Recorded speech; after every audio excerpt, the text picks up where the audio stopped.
തിരഞ്ഞെടുപ്പാണ് കേരളത്തിൽ. എങ്ങോട്ട് തിരിഞ്ഞാലും രാഷ്ട്രീയത്തിന്റെ ലാഞ്ചനയില്ലാത്ത ഒരു മതിലും മരവും കാണില്ല. തിരഞ്ഞെടുപ്പ് അടർക്കളത്തിൽ രാഷ്ട്രീയ പാർട്ടികളും സ്ഥാനാർത്ഥികളും കാലത്തിനനുസൃതമായ രീതിയിൽ വോട്ടുകൾ തേടുകയാണ്. അവരൊക്കെ തന്നെ കാലങ്ങളായി തുടർന്നു പോരുന്ന പ്രചരണ രീതികൾ അവലംബിക്കുന്നുവെങ്കിലും പുതിയ കാലത്തിന്റെ സോഷ്യൽ മീഡിയ പ്രചരണം ശക്തമാക്കുന്നുവെങ്കിലും ചില സ്ഥാനാർത്ഥികൾ വേറിട്ട വഴികൾ സ്വീകരിക്കുന്നത് ജനത്തിന് കൗതുകം ജനിപ്പിക്കുന്നുണ്ട്. നമ്മുടെയൊക്കെ വിശ്വാസം പോലെ കർമ്മ എന്നൊന്നുണ്ട്. അത് കാലത്തിൻ്റെ പകരം വീട്ടിലാണെന്നാണ് വൈപ്പ്. നമ്മൾ കേരളത്തിലേക്കൊന്ന് കണ്ണു തുറന്നു നോക്കുക. കണ്ണിൽ പൊടിയിടാൻ വാരിക്കോരി വിതറിയ വാഗ്ദാനങ്ങൾ പാലിക്കാതെ കുറേ പാലങ്ങളും റോഡുകളും ബിൽഡിങ്ങുകളും കെട്ടിപ്പൊക്കി അതിന് വലിയ വികസനം എന്ന് കൊട്ടിഘോഷിക്കുന്ന സർക്കാരുകൾ ഇതൊക്കെ ആവശ്യം തന്നെയാണ്. അതതിൻ്റെ വഴിക്ക് നടക്കും. എന്നാൽ ഈ വികസനം അഴിമതിയുടെ ത്വരപ്പന്മാർ തകർത്തെറിഞ്ഞ കാഴ്ചയും കേരള ജനത അനുഭവിച്ചു കൊണ്ടിരിക്കുകയാണല്ലേ. നോക്ക്, റോഡുകൾ, ബിൽഡിങ്ങുകൾ പണി പൂർത്തിയാക്കിയതും പൂർത്തിയാക്കിക്കൊണ്ടിരിക്കുന്നതും എത്ര ജീവനുകളാണ് അപഹരിച്ചത്. അത് സർക്കാരുകളുടെ കെടുകാര്യസ്ഥതയല്ലേ. അടിസ്ഥാനപരമായി ജനത്തിന് എന്താണ് ലഭിച്ചത്? ആരോഗ്യരംഗം തന്നെ നോക്കുക, കഷ്ടമല്ലേ. ദൈനംദിന ജീവിത ചെലവ് നോക്കുക, വിലക്കയറ്റത്തിൻ്റെ ഇരട്ടിയിലല്ലേ. ഇലക്ട്രിസിറ്റി അനിയന്ത്രിതമായ കുതിക്കലല്ലേ നടന്നുകൊണ്ടിരിക്കുന്നത്. ഗ്യാസ്, പെട്രോൾ, ഡീസൽ, ഉപ്പ്, മുളക്, കർപ്പൂരം വരെ സർക്കാർ സേവനത്തിൽ വില കുതിച്ചില്ലേ. എന്തിനേറെ പറയുന്ന ഒരു ശരാശരി മനുഷ്യന് ശ്വസിക്കാൻ നാളെ വായു പോലും സർക്കാർ നിയന്ത്രണത്തിന് വില കൊടുത്ത് വാങ്ങേണ്ട അവസ്ഥയാകും. കാരണം എന്താ? ഭരണത്തിൽ തുടരുന്ന സർക്കാരുകളുടെ അപ്രമാദിത്വം തന്നെ. തുടർഭരണത്തിൽ എന്തുമാകാമെന്ന രാഷ്ട്രീയ പാർട്ടികളുടെ അഹങ്കാരം. ഇവിടെയാണ് ജനം തിരിച്ച് ചിന്തിക്കേണ്ടത്.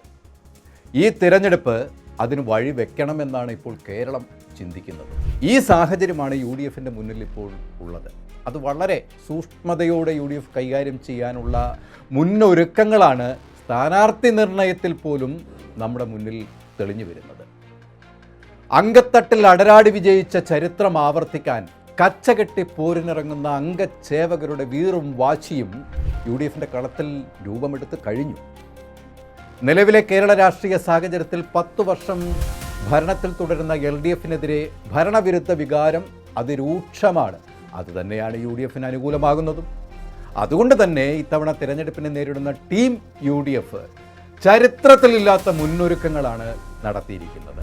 ഡൽഹിയിൽ കഴിഞ്ഞ കുറച്ച് ദിവസങ്ങളായി ഏറെ മാരത്തോൺ ചർച്ചകൾ നടത്തിയതിനു ശേഷമാണ് ഘടകകക്ഷികളെ തൃപ്തിപ്പെടുത്തിക്കൊണ്ട് കഴിഞ്ഞ ദിവസം 1ാം ഘട്ട ലിസ്റ്റിൽ 55 സ്ഥാനാർത്ഥികളുടെ പേര് പുറത്തുവിട്ടതിന് പിന്നാലെ കോൺഗ്രസ് ഇപ്പോൾ പൂർണ്ണ ലിസ്റ്റ് പുറത്തുവിടുന്നത്. ദിവസങ്ങൾ നീണ്ട രാപ്പകൽ മുഴുവൻ നീണ്ട കുലങ്കഷിതമായ ചർച്ചകൾക്കൊടുവിൽ 2 ഘട്ടങ്ങളിലായി സ്ഥാനാർത്ഥി പട്ടിക പുറത്തുവിട്ടതെന്ന് നമുക്കറിയാം. അതുകൊണ്ട് തന്നെയാണ് ചരിത്രം തിരുത്തി കുറിച്ചുകൊണ്ട് ഇത്തവണ സ്ഥാനാർത്ഥി പട്ടിക പൂർത്തീകരിക്കപ്പെടുന്നത്. വനിതകളും യുവാക്കളും സെലിബ്രിറ്റികളും തലമുതിർന്ന നേതാക്കളും അടക്കമുള്ള സ്ഥാനാർത്ഥികളെയാണ് UDF പോർക്കളത്തിൽ ഇറക്കിയിരിക്കുന്നത്. സ്ത്രീ പ്രാതിനിധ്യം മുൻനിർത്തി 9 സ്ത്രീകളെയാണ് ഇത്തവണ കോൺഗ്രസ് മത്സര രംഗത്ത് ഇറക്കുന്നത്. നേരത്തെ പറഞ്ഞ പോലെ പ്രമുഖ നേതാക്കളും യുവപ്രതിഭകളും ഉൾപ്പെടുന്ന പട്ടികയിൽ CPM വിട്ട് കോൺഗ്രസിലെത്തിയ ഐഷ പോറ്റി മുതൽ ആലത്തൂർ മുൻ MP രമ്യ ഹരിദാസ് വരെയുണ്ട്. അഡ്വക്കേറ്റ് P ഐഷ പോറ്റി കൊട്ടാരക്കരയിൽ, രമ്യ ഹരിദാസ് ചിറയൻകീഴിൽ, ഉമാ തോമസ് തൃക്കാക്കര, ഉഷാ വിജയൻ മാനന്തവാടി, വിദ്യാ ബാലകൃഷ്ണൻ എലത്തൂര്, KA തുളസി കോങ്ങാട്, ഷാനിമോൾ ഉസ്മാൻ അരൂർ, അഡ്വക്കേറ്റ് മുത്താര രാജു മാവേലിക്കര, അഡ്വക്കേറ്റ് ബിന്ദു കൃഷ്ണ കൊല്ലത്ത്. ഇങ്ങനെയാണ് വനിതകൾ മത്സരിക്കുന്ന മണ്ഡലങ്ങൾ. പട്ടികയിൽ യുവപ്രാതിനിധ്യവും എടുത്തു പറയേണ്ടവയാണ്.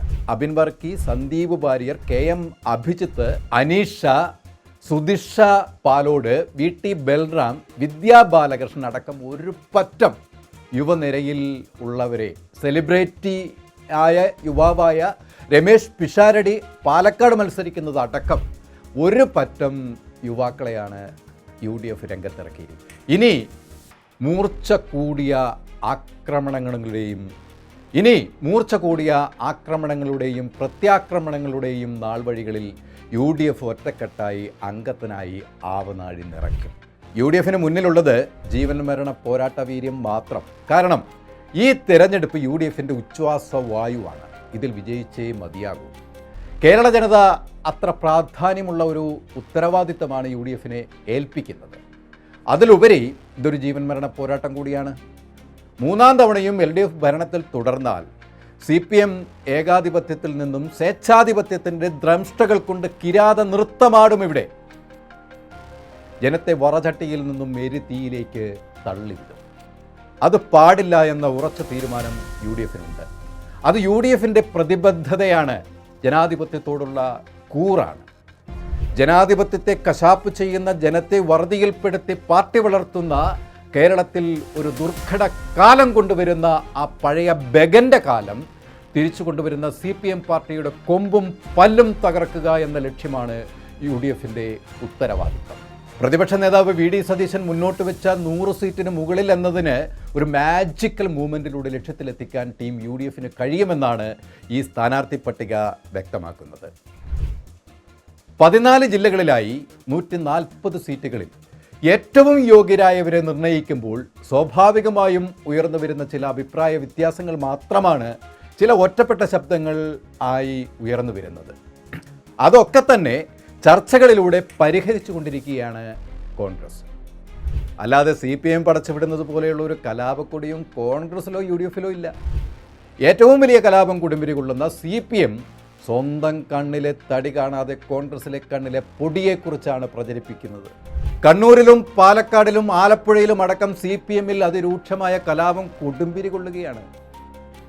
ഇത് കോൺഗ്രസ് എടുത്തു പറഞ്ഞിട്ടുണ്ട്. അവർ പറയുന്നത് പോലെ, CPM പറയുന്നത് പോലെ കോൺഗ്രസിൽ കലാപങ്ങൾ ഇല്ല എന്നതിൻ്റെ ഉത്തമ ഉദാഹരണമാണ് സുധാകരൻ അമ്പലപ്പുഴയിൽ മത്സരിക്കാനുള്ള തീരുമാനവും VSൻ്റെ പേഴ്സണൽ സെക്രട്ടറി ആയിരുന്ന സുരേഷ് മലമ്പുഴയിൽ മത്സരിക്കാനുള്ള തീരുമാനവും. എന്നാൽ ചില സ്വാഭാവികമായ അഭിപ്രായ വ്യത്യാസങ്ങൾ വലിയ കോളിളക്കമാക്കി എടുത്തു കാണിക്കുന്ന CPMനോട് ഒരു കാര്യം വ്യക്തമാക്കാം. ഇതൊരു ജനാധിപത്യ പാർട്ടിയാണ്. ഏതൊരു തീരുമാനവും അഭിപ്രായങ്ങളും അഭിപ്രായ വ്യത്യാസങ്ങളും ചർച്ച ചെയ്ത് തീരുമാനത്തിലെത്താൻ കഴിയും. അതാണ് ഇപ്പോൾ കോൺഗ്രസിൽ നടക്കുന്നത്. അതെ, മുഖ്യധാരാ മാധ്യമങ്ങൾ കോൺഗ്രസിനെതിരെ പടച്ചുവിടുന്നത് പോലെയല്ല കാര്യങ്ങൾ. അപവാദങ്ങൾക്കിടയിൽ അവർ മനഃപൂർവ്വം മറന്നുകളഞ്ഞ ഒരു കാര്യം, LDFന് 4 സീറ്റുകളിലും NDAക്ക് 10ഓളം സീറ്റുകളിലും ഇതുവരെ സ്ഥാനാർത്ഥികളെ തീരുമാനമായിട്ടില്ല എന്നതാണ്. അത് കാണാതെ UDFനെ വളഞ്ഞിട്ട് ആക്രമിക്കുന്നത് മൂന്നാംകിട മാധ്യമ പ്രവർത്തനം എന്നല്ലാതെ പറയാതിരിക്കാൻ കഴിയില്ല. എന്തായാലും ഇനിയുള്ള ദിനങ്ങൾ അതിനിർണായകമായി മുന്നിൽ നിൽക്കുമ്പോൾ ദേശീയ നേതാക്കളുടെ ഒരു വലിയ നിര കേരളത്തിലേക്ക് ഒഴുകിയെത്തും. അത് കേരളത്തിൽ UDFന് ഒരു പുത്തൻ ഉണർവേകും. മെയ് 4 തിരഞ്ഞെടുപ്പ് ഫലം വരുമ്പോൾ അത് LDFന് നിലതെറ്റുന്ന ഒരു ഫലമാകും.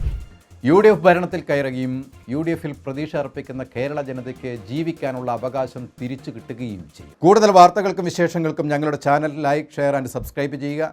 കൂടാതെ സബ്സ്ക്രൈബ് ബട്ടണിലെ ബെല്ലൈക്കൺ എനേബിൾ ചെയ്യാനും മറക്കരുത്.